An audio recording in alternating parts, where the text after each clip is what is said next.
It is Friday, November 6th, 2020. It is 8 p.m. Pacific Standard Time, and so you know what time it is. It's time for a little bit of coin metal. And it was yet another no jujitsu, get your ass kicked at Jiu-Jitsu Friday. Still kind of recovering from this whole staff thing, and it's down to a little bump now, but, you know, I really didn't want to take a chance and, like, you know, get like right to the end of it, and then go and get sweaty with a bunch of guys and you know, smear it all over the fucking place. So, you know, taking a little extra time, it's not gonna hurt, except for my jiu-jitsu. It'll hurt my jiu-jitsu a little bit, but you know, you gotta do what you can do, you know. And I don't like being sick, and so the idea of taking a sick, knowingly taking something that can make people sick to jiu-jitsu just doesn't seem like a very wise move, you know. And so yeah, you know, it is what it is. I took the time, and I have been working out, though. I got in a nice little mat session last night, got in a good sweat. And mostly I was doing things like side outs and footwork. I'm thinking about maybe doing weights tonight, but I haven't quite made my mind up on that. But I'm definitely feeling a little more taut in my midsection. So I know a lot of the things that I'm doing are really, you know, doing a little bit at least in helping me keep a little form between now and when I get back to jiu-jitsu. I love my practice, I love my people, but god damn, you know, it's always something like that you have to get through in order to get to where you want to go. And I'm thinking I need to maybe upgrade to at least gi pants, and I think that just give me a little additional protection. That, and of course a long sleeve rash guard, and possibly one of the double ply ones that I got. I got one from Asgard, and it's really nice. I mean, you know, so far I've been using Under Armour as my quote-unquote rash guards, and they're not really the same thing. I mean, rash guards are like double plied and shit. So, yeah, it's a little bit different garment, and I'm sure it provides a little more protection against things that can irritate your skin, like staph. But yeah, so unfortunately I did not go to jiu-jitsu. I will be going back to jiu-jitsu next week. Like I said, I'm pretty close to this thing being finished off, and you know, I didn't feel the need to take that risk when I'd already missed so much of the week. So, you know, what are you gonna do? What are you gonna do? Anyway, let's go ahead and throw down with some music. I know I'm cutting that short, but, you know, I don't really have anything to report there. You know, I've just been doing shit on my own in his house on my little piece of mat, and yeah, have not been getting any rolling in. So anyway, I wanted to start it up a little bit different on this one, just to do it, and so here it is. Good Morning, Black Friday by Megadeth. First Dance, here on Coin Metal.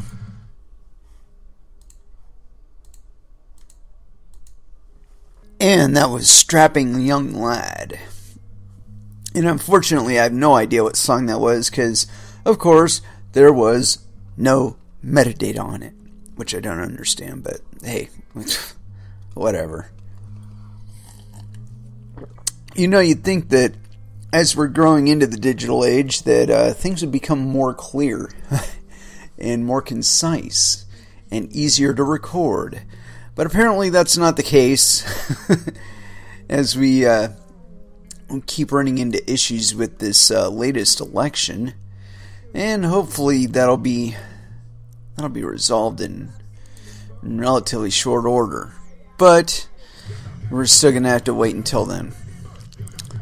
Nonetheless, we do have plenty of material to cover today, and first thing I got here, amazingly enough, is on NBCnews.com.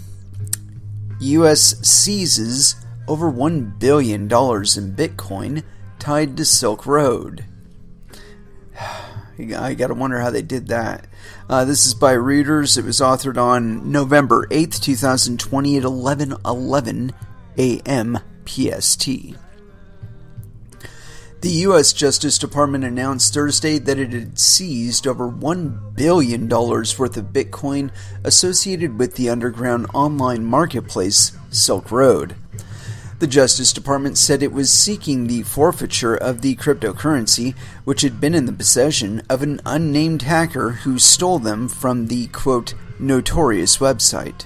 It is the largest cryptocurrency seizure ever made by the U.S. government, the department added.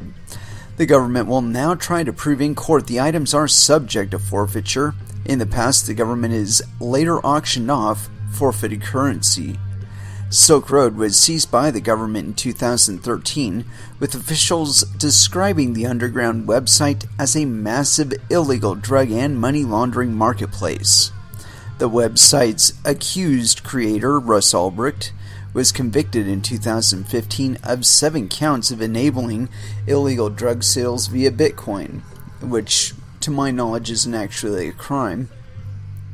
He was sentenced to life in prison and lost an attempted appeal in 2017. He was completely railroaded. He was completely entrapped. And what's worse is that this money belongs to him. That's right. It was his fucking property that the quote-unquote hacker stole, and now the DOJ just stole it from them, and so supposedly that makes the theft okay. See, personally, I believe that everybody that was involved in the hack, everybody that was involved in the bust, were a bunch of corrupt fucking assholes. The primary witness was a corrupt DEA agent who, in fact, from court testimony and whatnot, actually facilitated all of the quote-unquote criminal activity, the real criminal activity that they brought Ross in under. It was all facilitated, it was complete and total fucking entrapment. And worse yet, the defense was not able to present to court how the DOJ came upon their information. How the DEA managed to create a case to bust Ross. It was to entrap him. And worse yet, they do not actually have any evidence linking him directly to any threats or anything that was posted on the website. They only have somebody who used the DPR handle for their purposes. That's all they have. And yet that was enough to circumstantially convict this fucking kid for 2 life sentences. He basically reinvented digital like commerce. Retail commerce as done with cryptocurrencies. He was the first to it, and this is his crime. This is his real crime, is that he beat all of these fuckers, all of the Visas, all of the MasterCards, all of the PayPals, all of the Western Unions. He beat all of them. That was his crime. He was better than them. And ultimately, I believe he will be vindicated. And I know that's like pie in the sky kind of thing. I don't know that we'll ever have a president that has enough balls to concede that the government was wrong in their pursuit of Ross, or that the case against him was entirely corrupt. I don't expect that, but I would like, at some point or another, if a president would see fit to exonerate him of his charges. Because this is bullshit. Anyway, so I wanted to dig a little bit deeper into this one, and I came across this article on Gizmodo. The DOJ seized over $1 billion from Silk Road's Bitcoin coffers. And see, on its face, that's a lie. Because it implies that they were able to get the money directly from Ross. And they weren't. They were able to get the money from the corrupt DEA agent who stole it from Ross. See, for those of you who are unfamiliar, what happened was this DEA agent stole a significant number of Bitcoin from Silk Road. And Ross found out about it and said, holy fuck, what are we going to do? And the same DEA agent said, well, I know a contract killer that can take care of it for you. And that was it.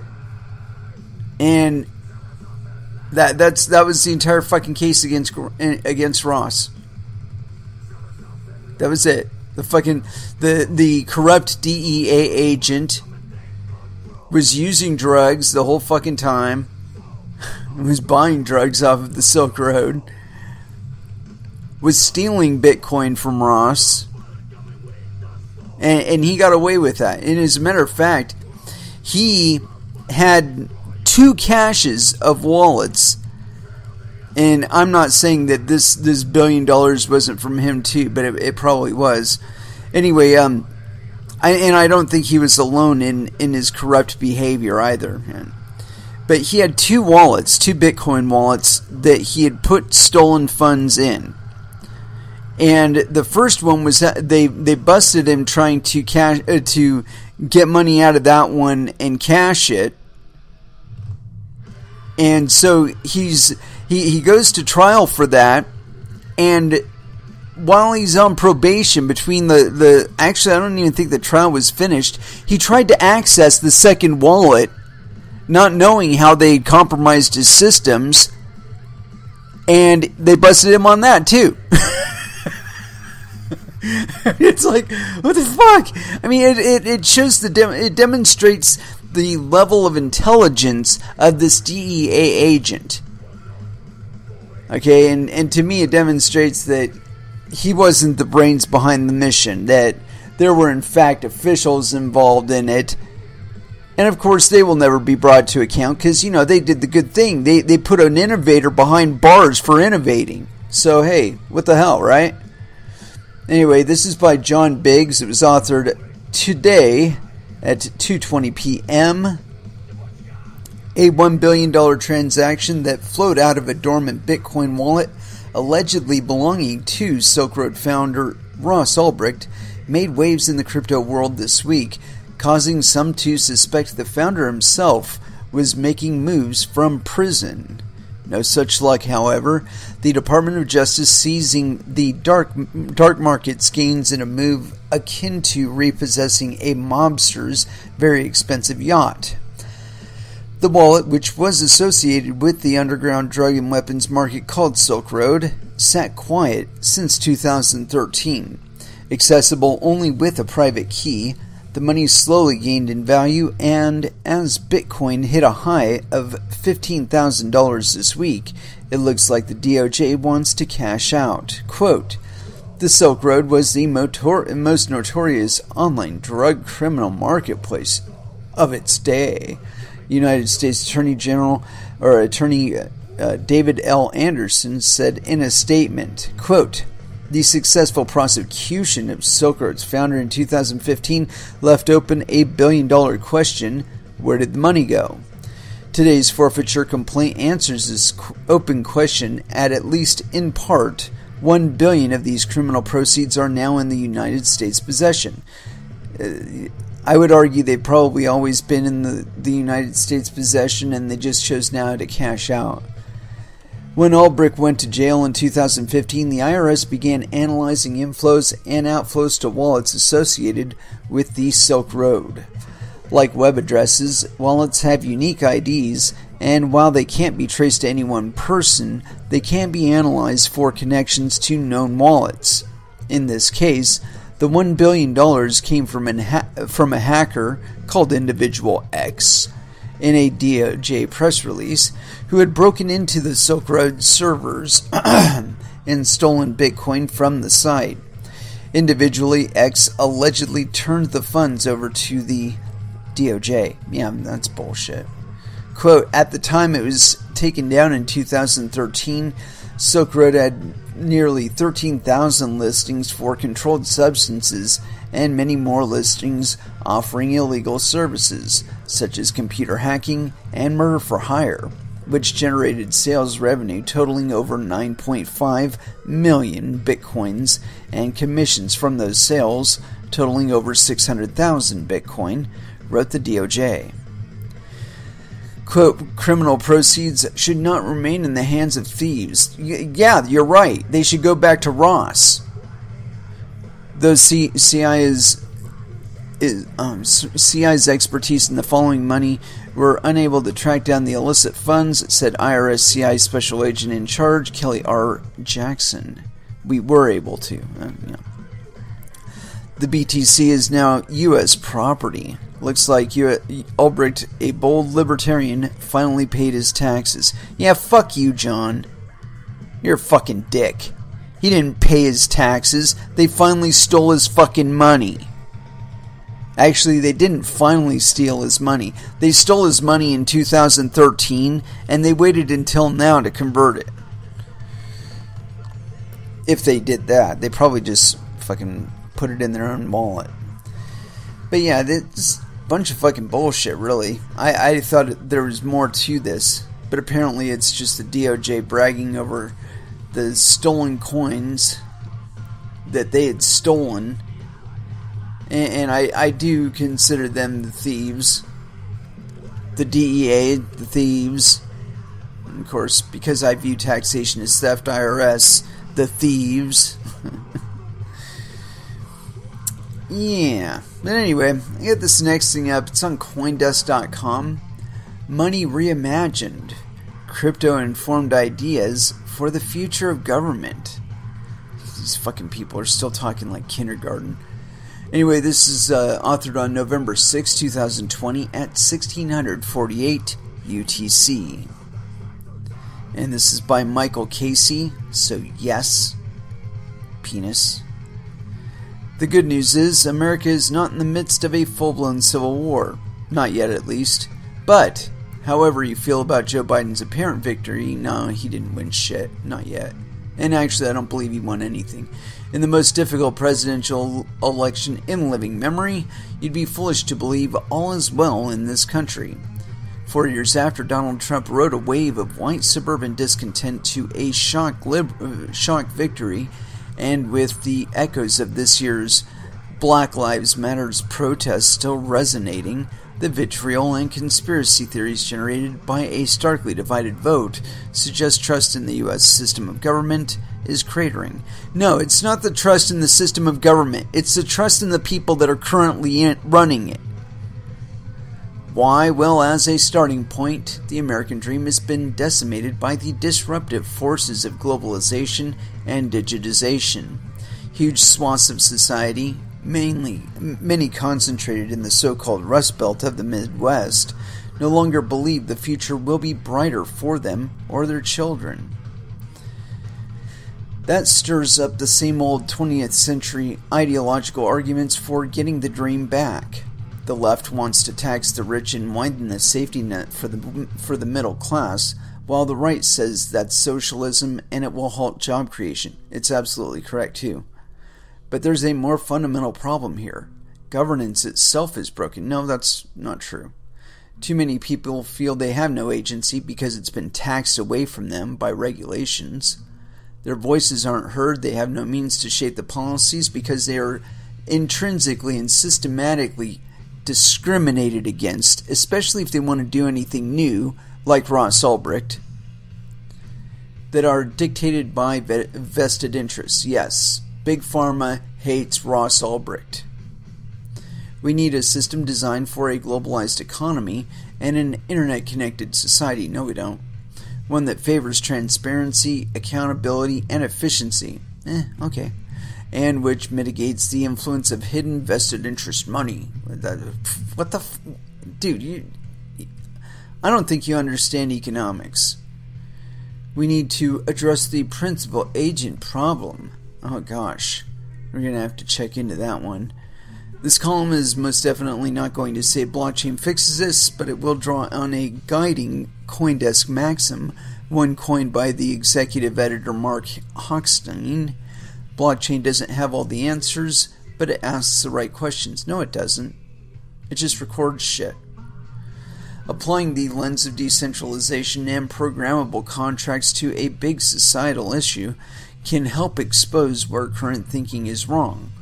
That humans can be trusted with jack shit, including blockchains. It can reveal how centralized control of information and transactions enables powerful interests to influence policy, and in doing so, undermine the free market. And it helps us think creatively around how new open information and incentive models might address these problems. It doesn't mean put it on a blockchain, and definitely not blockchain voting, bad idea. It means thinking outside of the box. Why is blockchain voting a bad idea? We do it all the time. In our weekly Money Reimagined podcast, blah, blah, blah, talk outside the box thinkers on their ideas for improving governance, quadratic voting, and open auctions. Oh gosh. One of our guests, Glenn Wheel, the political economist and principal researcher at Microsoft Research New England, who co-authored the book Radical Markets, with University of Chicago Law School professor Eric Posner. We chose to focus on just two of the many ideas that the book puts forward. One is quadratic voting, which allows people not only to vote for or against a particular issue, but to express how strongly they hold that view by buying extra votes. Up to a certain level of assigned credits.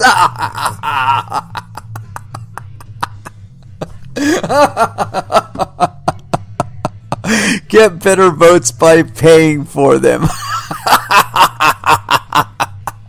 Oh, fuck you. The cost in credits of each additional vote increases by a quadratic formula. It's designed to help small groups of voters who care deeply about particular issues while still constraining them from overly skewing the results.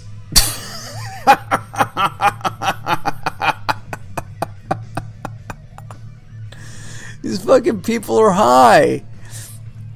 Wheel has also worked on a variation of the concept with Ethereum founder Vitalik Buterin called quadratic funding, which in theory could diminish the influence of wealthy, quote, whales in voting systems that are based on financial holdings or contributions. Whoa, hold on. You're supposedly diminishing the influence of wealthy whales who only have the influence that they do because they carry the volume of the coin in question that is voting. I mean, it's like if I have 1 million Ethereum and you have 1 Ethereum, my vote's going to count more because I'm going to be able to. Well, I mean, it shouldn't count more by default of my putting up 1 million or having 1 million. It should be put up. It should be based on how much I put up. You know, if you only put 1 Ethereum and I put like 20 Ethereum on it, I should get 20 times as much representation or influence as you do. And that makes me a quote-unquote whale in relative terms here. So yeah, voting systems that are based on financial holdings or wait a minute, hold on. Which in theory could diminish the influence of wealthy whales and voting systems that are based on financial holdings or contributions. The second big idea that we explored is that of perpetual open auctions. Here, every bit of property, including what we might otherwise think of as public property, is owned by private entities with the proviso that it is always up for auction and that a majority of the value created from it is shared equally among citizens as a social dividend. Oh my god, that is so fucking stupid. So I mean, if I've got a piece of land and I make something and for whatever reason I'm not giving enough taxes, I don't like the people around me don't like me, they could just fucking buy me out and destroy my business by running it improperly or whatever, and then, I'm left with nothing. They just like bid me off of my own fucking property that I built. Say I go out to the middle of a fucking desert and I build some huge facility that actually works and is actually producing goods that I'm actually able to get out onto a market and sell and make a return on. If I do that, these guys could like look online and see my property and say, oh, we want that property. So we're going to outbid this guy, kick him off of his property and do what we want with it. So all the work, all the effort that I put into it, completely wasted. These fuckers just come up and gank it from me. How is that better than what we have now? Anyway, continuing. Wheel and Posner argued that such an arrangement would incentivize owners to manage property well. That's subjective. And what the wider distribution of wealth creation would give a greater number of people the wherewithal to start businesses. It would also be easier to develop land for infrastructure, such as high-speed rail lines, because the developer could easily acquire it. Yeah, it doesn't matter that it's your ancestral fucking home for centuries. We're just going to acquire it because everybody owns the property and we can just outbid you and fuck you out of it.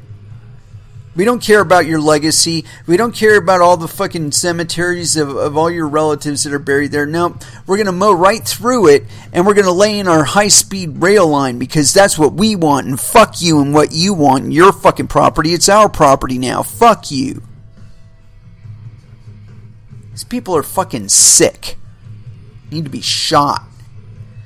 Both of these ideas are rooted more in legal and process innovation. Innovation is fucking tyranny than in software and distributing computing per se, but they intersect nicely with concepts associated with crypto and the blockchain space. No.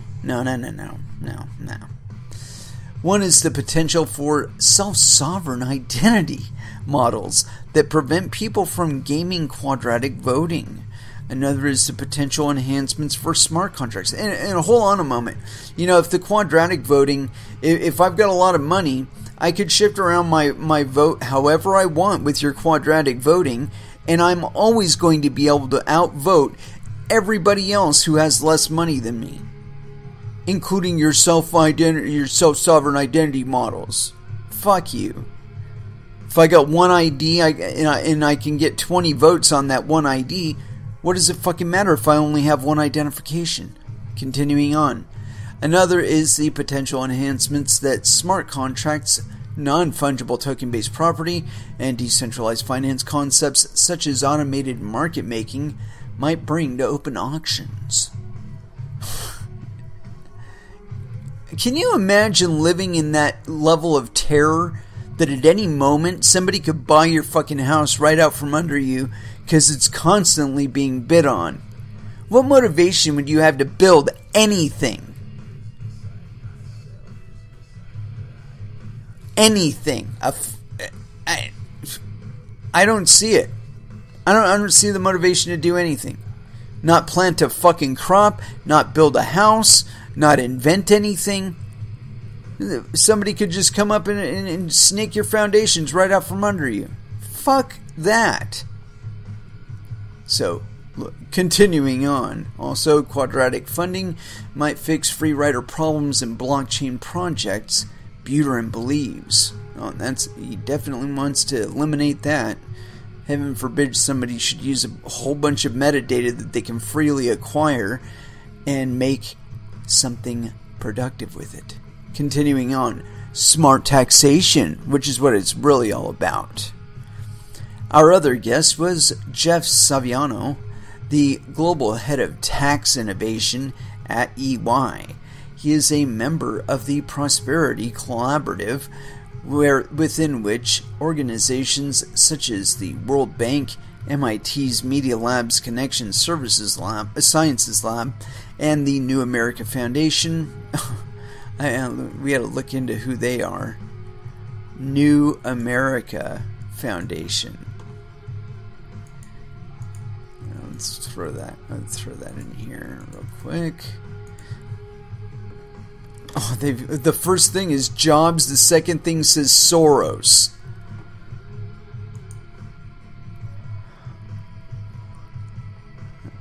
We're dedicated in renewing the promise of America by continuing the quest to realize our nation's highest ideals, honestly confronting the challenges caused by rapid technological and social change, and seizing the opportunities those challenges create. Bunch of fucking Marxists, it sounds like. Yeah, fucking no.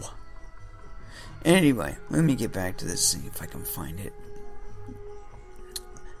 No, that's not it. Damn it, I lost my story.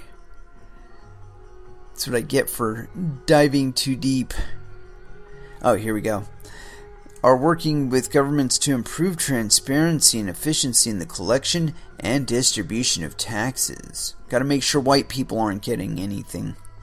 Saviano talks of how blockchain-based tracing systems might not only give taxpayers a transparent view of how their taxes are being spent, but also incorporate programmability. You're fucking kidding me, right? For example, the actual uniquely identified dollars that you contribute could be channeled directly and transparently into identifiable services that immediately benefit you and your community. Or governments could use smart contracts to put hard constraints on those dollars so only certain categories of expenditure and not others are enabled. Restoring the social covenant. Whether these ideas work or not, policymakers must restore the social covenant between those who govern and those who are governed. And that comes down to trust. Yeah, you know how you establish trust? By giving trust. That means doing things like closing down the domestic mandate of the NSA and destroying the DEA. And also the DOJ, realigning their values with American values, specifically the Constitution.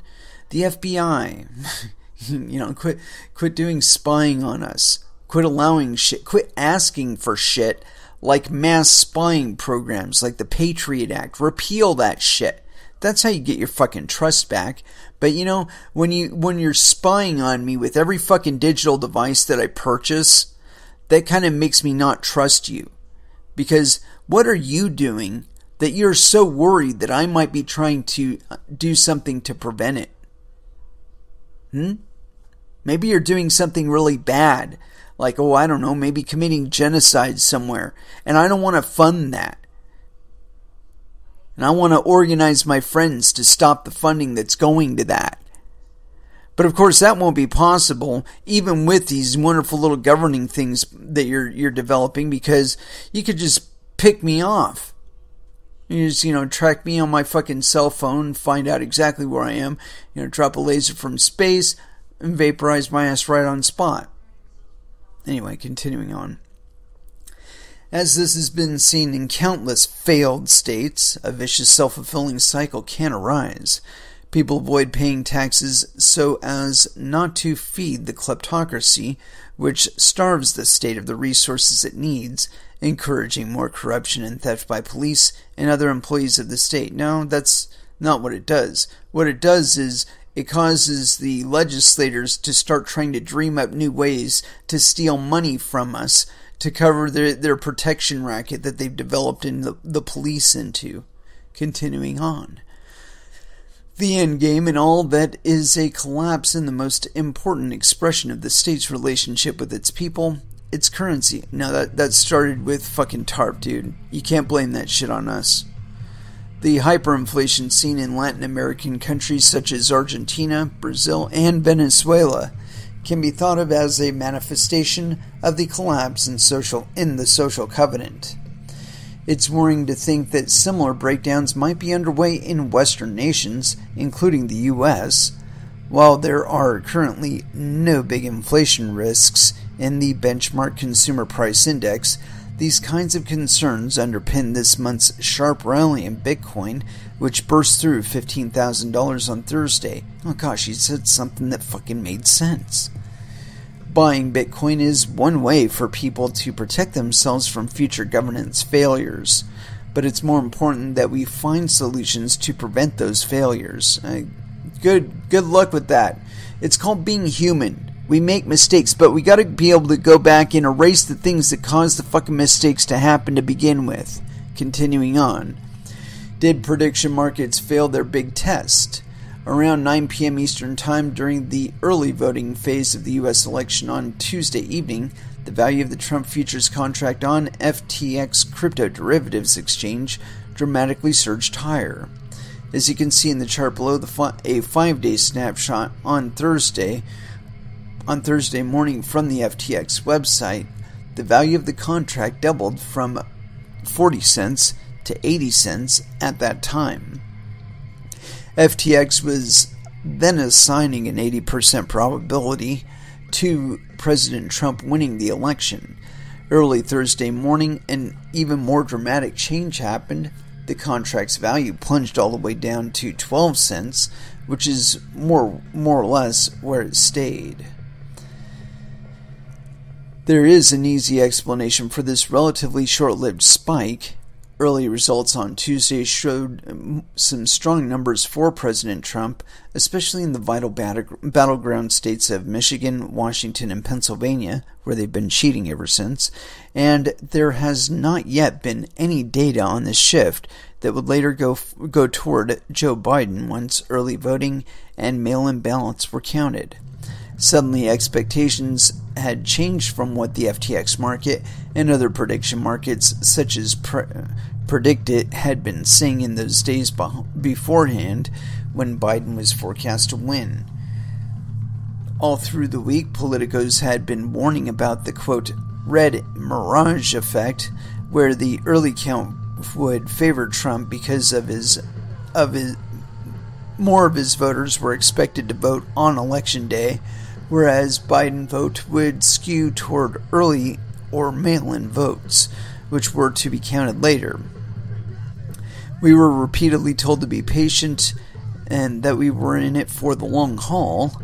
All this was, in other words, predictable ahead of time. In short, neither the rally nor subsequent sell-off should have happened at all. I don't know about that. So much for the wisdom of the crowd, so much for prediction markets. It seems all FTX did on Tuesday evening was to enable spectators to take short-run bets on people's herd instincts during the hyperbole of election night TV commentary. This was supposed to be prediction markets coming out moment, the most high-profile election of all time, and the most high-profile election of all time, and tight polling made for a big chance to show off what the new crypto-based versions of an old idea could do. Instead, we got further evidence to back up past results, showing prediction markets don't work well. The Global Town Hall. Bit Strategy. One person, no doubt, pleased with Bitcoin's price surge over $15,000 is Michael Saylor. In separate transactions in August and September, the CEO of an investment advisory firm, MicroStrategy, shifted a total of $425 worth of the company's cash on hand into the dominant cryptocurrency. The move turned Saylor into a rock star in crypto circles, set off some copycat measures by other companies, such as fintech provider Mode Global Holdings and payment service Square, and stirred a debate on whether Bitcoin is a viable treasury management asset for companies looking to protect the purchasing power of their cash. Veteran Wall Street Journal columnist Jeffen Zweig wasn't impressed, though. An otherwise balanced analysis of Saylor's move ended on this note. MicroStrategy is not just a software company. Now it's a Bitcoin bet. Investors who wish to buy Bitcoin could always do so themselves with the proceeds of a dividend or share buybacks. The point of buying a stock is to get a stake in a business. not to take a flyer on cryptocurrency. It's a clever line, but in the face of the improvement in Bitcoin's price, Saylor could equally argue that he's achieved what he needs to do. He legitimately sees a decline in the dollar's purchasing power because even though the benchmark measure of the consumer price index is stable to low, there are rising prices in asset markets, in food and commodities. This was a hedging strategy for a time of great uncertainty and, as anyone who tries to run a business in the middle of a crisis will tell you, a necessary one. Sometimes the need to survive is more important than running the underlying business activity. You have to make smart decisions around cash on hand. Yes, Saylor could have launched a share buyback to return value to shareholders or stockholders, but doing so would leave less room to maneuver with cash on hand in the future. Should an acquisition target come along, for example, and would continue to tie the company's valuation to a fiat valuation he believes will be depleted in purchasing power terms. So really it comes down to whether or not you believe there will be long-term inflation. I'm looking forward to chatting with Saylor next week when he joins our Bitcoin for Advisors event for registered financial advisors. Yeah, I'm sure you do. Going it all alone. Michael Brown, another veteran financial journalist and also formerly of Wall Street Journal and now Bloomberg, took a look at China's new policy of, quote, self-reliance. Somewhat alarmingly, the phrase, which was inserted into Xi Jinping's new 5-year plan, stems from Mao-era rhetoric. But as Brown points out, it's unlikely to mean China is closing its doors and may even end up making its economy more open and less isolationist. The reality is, the kind of policies Xi's government will need to pursue to give greater emphasis to its domestic economy and reduce China's reliance on foreign export markets will require it to further open up to foreign service firms, especially in the field of finance. Brown doesn't mention capital controls, but any talk of liberalizing financial services to better serve domestic consumers and businesses inevitably leads to that question, because to grow such businesses with foreign help, there needs to be more free-flowing interest rate market, which in turn requires a more open flow of capital in and out of the economy. One big question is, what does this mean for cryptocurrencies? Would looser capital controls put the yuan under pressure and favor Bitcoin? Or would that lower the appeal of Bitcoin, which has been used by Chinese nationals to bypass these restrictions? Another question. How does this tie into China's new digital currency, the Digital Currency Electronic Payments, DCEP, deception system? Lowering capital controls might signal a path to making that currency available in offshore markets or as a payment rail in overseas supply chains, such as those that are expected to operate over China's One Belt, One Road network. But probably more important, though less obvious to observers obsessed with China's geopolitical strategy, is that self-reliance is consistent with the heavy investment the country is making in integrating technologies such as the deception with its, quote, blockchain services network. What the fuck is BSN? It's probably some fucking Ethereum butt token to boost the performance of its domestic economy. Tying those in with a host of data-driven fourth industrial revolution developments could give China an advantage in its competition with the U.S. Relevant reads, and we're not going to go to that. But, yeah. So, we talk a lot about the geopolitical stuff, and China is really an interesting case because they have enough land mass to be their own suppliers as well as their own consumers, but that's not exactly in their best interest. I mean, they're always looking to expand. But yeah, we'll talk a little bit more about that on the other side. But for right now, let's go ahead and throw back down into some music. And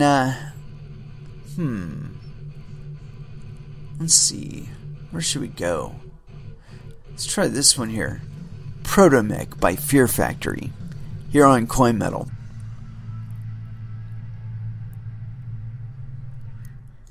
And that was Killing Joke with New Cold War. And so, what else we got on the grill here tonight? I actually did some digging around, and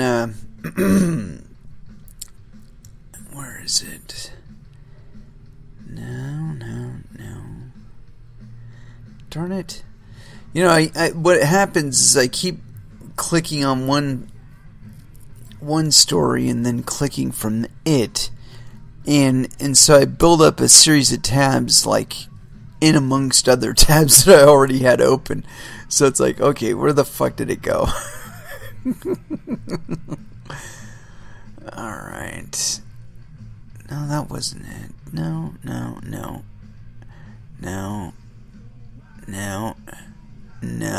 Not DOJ. We already did DOJ.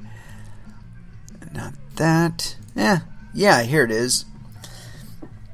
Now, we've talked about this quite a bit, and the Quadriga CX exchange in Canada, honestly, this has got to be the most fucking weirdest fucking tale ever. See, initially, I think it was a legitimate exchange. Then it got bought by a fucking retard. Well, not a retard, a repeat offender, basically. Either that or he was legitimate at one point and something happened and he went non-legitimate. Or I don't know, but this thing is really fucked up. Quadriga CX, I think it started in like 2013, 2014.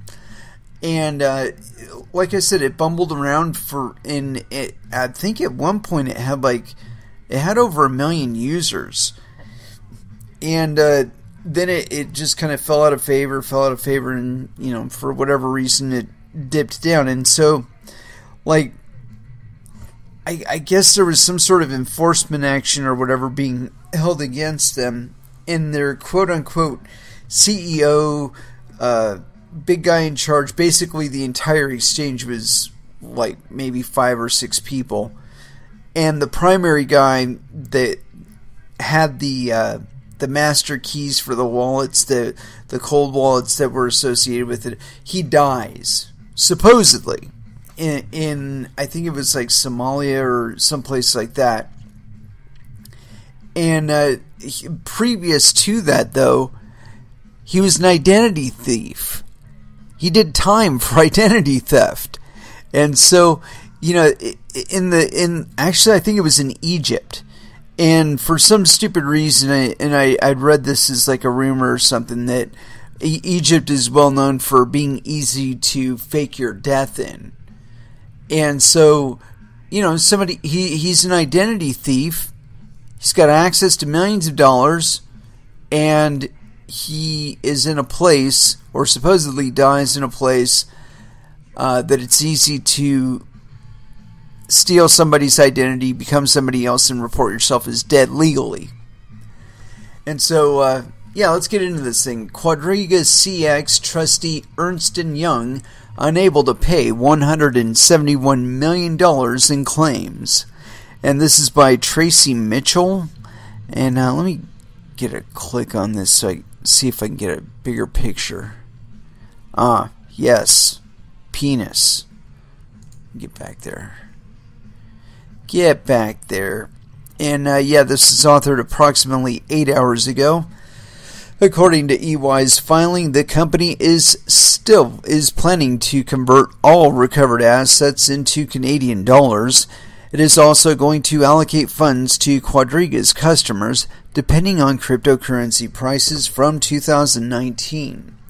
Ernst & Young, EY, the largest assurance and consulting services company and trustee for a notorious Quadriga CX exchange, has revealed it received as many as 17,053 claims filed against Quadriga. Worth $171 million, the claims include about $90.2 million in Canadian dollars and more than $6 million in crypto. In particular, they implicate 24,427 Bitcoin, 65,457 Ethereum, 87,031 Litecoin, 7,723 Bitcoin Cash, 17,934 Bitcoin Gold, and 7,098 Bitcoin SV. However, to repay the claims, Ernst & Young only has roughly $29.8 million in funds. According to EY's filing, the company is planning to convert all recovered assets into Canadian dollars. It is also going to allocate the funds to Quadriga's customers based on cryptocurrency prices from either April 15, 2019, when the exchange declared bankruptcy, or February 5, 2019, when users were blocked from accessing the exchange. Quadriga CX case. Quadriga CX was Canada's largest cryptocurrency exchange. It offered spot trading of a relatively limited number of coins, Bitcoin, Ethereum, and Litecoin for USD or Canadian dollars. However, its existence did not last long. In 2018, the Canadian Imperial Bank of Commerce, CIBC, suspected the exchange of conducting illegal operations. CIBC froze 28 million Canadian dollars held by the Quadriga payment processor as they could not determine the ownership and sent the case to the court.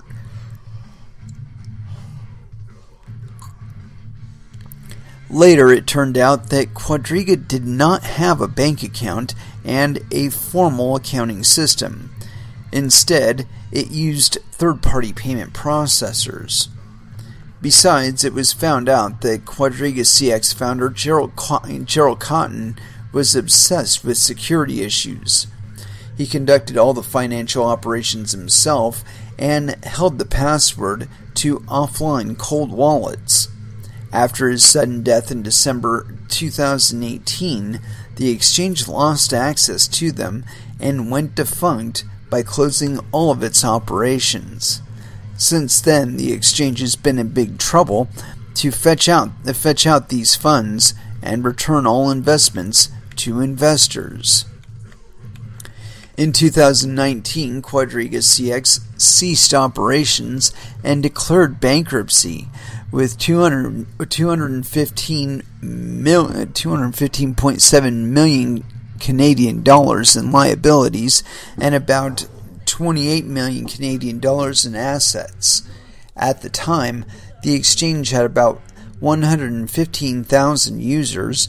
Since then, Quadriga CX Ernst & Young has been struggling to gather enough funds to continue ahead with the creditor protection proceedings. EY has the power to seize the exchange's assets, sell them, and examine people who have relevant information. It has allegedly figured out that the founder was transferring substantial funds to his account and other related parties. The investigation is still going on. In September of this year, Canadian law firm Miller Thomson hired consulting firm Kroll in partnership with Coin Firm to perform blockchain analytics work related to the ongoing dissolution of Quadriga CX. Yeah. So, very interesting. It's I don't think they've seen any movement with regard to the coins that they had access to through cold wallets. But that I find that really interesting, though, that the only person who had access to their cold storage should just get disappeared somewhere or dead somehow, and all of a sudden they can't do anything. They can't access what crypto liquidity they had on hand, and they're pooched. But it's goes to that old adage of, oh, damn, not your keys, not your coins. If you don't have the coins in your wallet, this kind of thing can happen to you relatively quickly, relatively easily. But continuing on, I do have another one here. And this one I thought was kind of interesting because ErisX has been going for quite a little bit here. It's on Cointelegraph.com, and this one's by Benjamin Puris. So yes, penis. CFTC allows ErisX to clear commodities beyond crypto.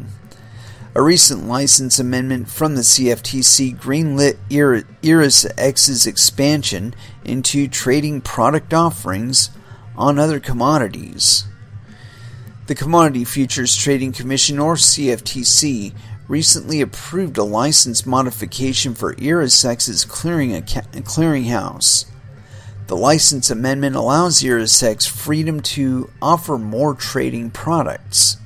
Quote, "The significance of the amended order is that it expands our licensed activities, allowing us to clear products on other commodities beyond just virtual currencies or crypto," ErisX General Counsel Lauren Christia told Cointelegraph. Quote, "Now we may list futures or swaps across the commodities spectrum, from new crypto-related contracts such as hash rate futures or crypto indices to event contracts and contracts on other commodities, including, for example, tokenized base metals, precious metals, and diamonds." The ErisX brand includes an exchange hosting spot and futures trading, as well as a clearing entity which also facilitates spot and futures activities. Christia clarified, quote, "On the federal level, our exchange holds a designated contract market license, and our clearinghouse holds a derivatives clearing organization license," he explained. Unlike the crypto space, which sees exchanges wearing a number of hats, regulation requires mainstream traditional finance to segregate different wings of an enterprise. Exchanges provide market availability, while clearinghouses handle the assets and their settlements on the back end. Regulation requires separate entities for derivatives product trading and clearing. The same is not true of spot trading, although ErisX uses its structure anyway due to its benefits, which include greater asset protection, according to Christia. The CFTC amendment not only adds mainstream market commodity clearing ability, but it also gives ErisX an advantage. Quote, "Our clearinghouse platform, composed of our TCS technology and DCO license, now possesses several important distinctions and capabilities not featured with all DCOs," ErisX CEO Thomas Chippas said in a public statement on Wednesday. Quote, "We can clear fully collateralized futures and swaps related to cryptocurrencies, as well as contracts on all other commodities. We look forward to further welcoming DCMs, institutions, market makers, professional trading firms, and individuals to benefit from the expanding services of our clearinghouse." The achievement also opens ErisX's clearing entity up to work with other companies and entities. Quote, Eurosex's integrated exchange and clearing technology platform, licenses and operations enable us to offer services to third parties that have innovative commercial ideas that are requiring regulated market infrastructure, the statement said. Regulation has only become more central to the crypto industry in recent years, with compliance becoming imperative. Bullshit! All these DeFi kids aren't adhering to jack shit. I keep forgetting that these people want to play the game that way. They want to restrict the game to being played that way. The problem is that the way to make money on it is to play it another way. One that is more concerned with your own self-interest. And after all, if you can't benefit yourself with it, why the hell use it, right? And so this next thing I got here is on Coindesk.com. Vitalik Buterin sends $1.4 million of Ether in preparation for Ethereum 2.0 staking. And this is authored on November 6, 2020 at 12:41 UTC. And it was authored by Daniel Palmer. And I just want to say right up front, Daniel, fuck you for your fucking bullet point bullshit. Continuing on. Ethereum founder Vitalik Buterin sent his first Ether for staking on the next iteration of the blockchain network. Blockchain network? What the fuck does that mean? Buterin's VB2 address sent 100 transactions for 32 Ether each, all in totaling 3,200 units of the cryptocurrency, as reported by Trust Nodes. Okay, never mind. Fuck this guy. Bye-bye. This is on Trust Nodes. Vitalik Buterin gets ready to stake. And this is... Who's it by? It just says Trust Nodes. Okay. Ethereum's co-founder Vitalik Buterin has sent some 3,200 Ethereum worth $1.5 million to the deposited contract.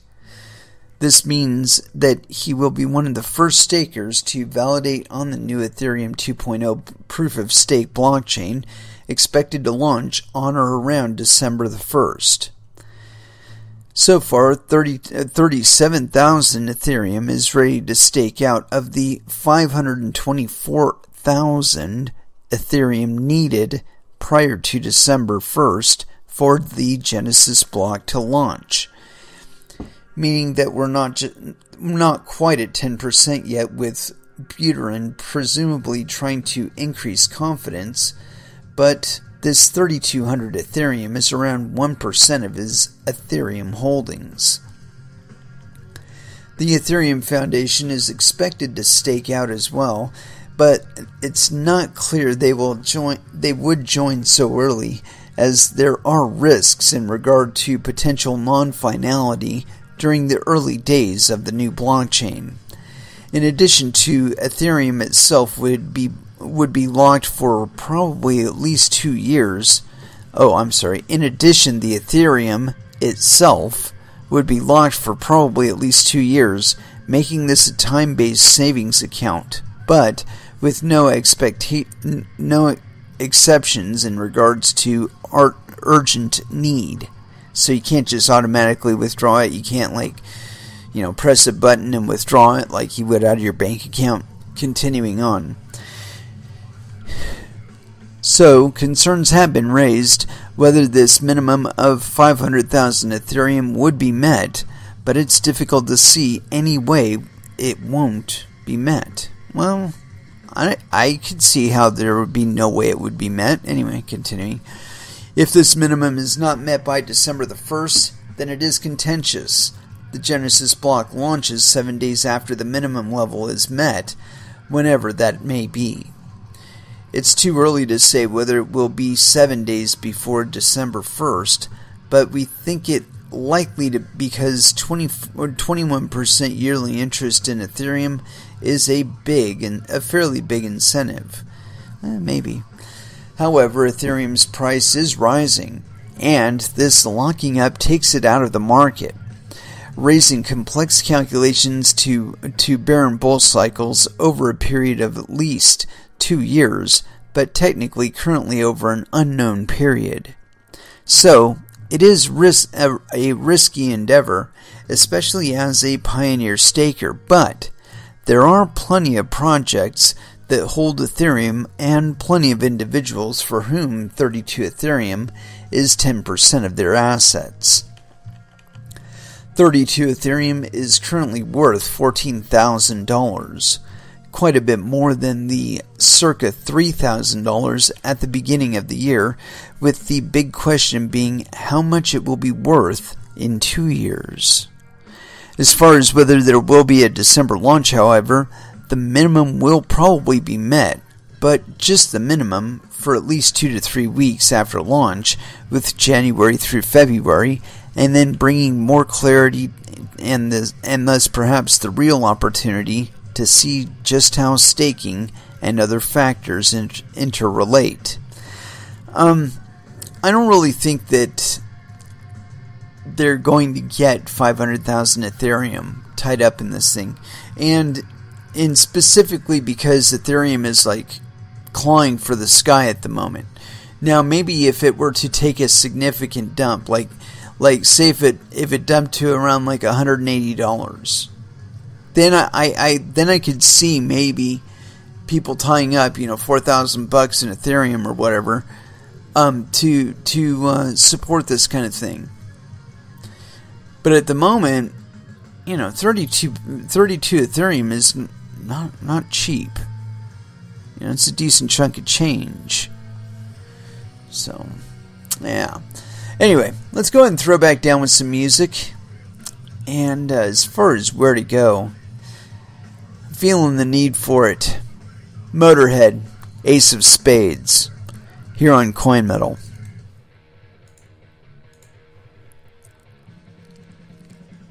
And that was Vola with In Mazes.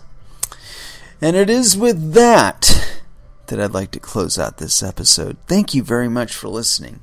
I certainly do appreciate your support. We will be back again on Monday at 8 p.m. Pacific Standard Time. And so until then, I want y'all to trade safe. Do your homework. And watch out for your own bunghole, because nobody else is going to do it for you. And as far as our last dance is concerned, I think we owe this one to Suicidal, and so here it is.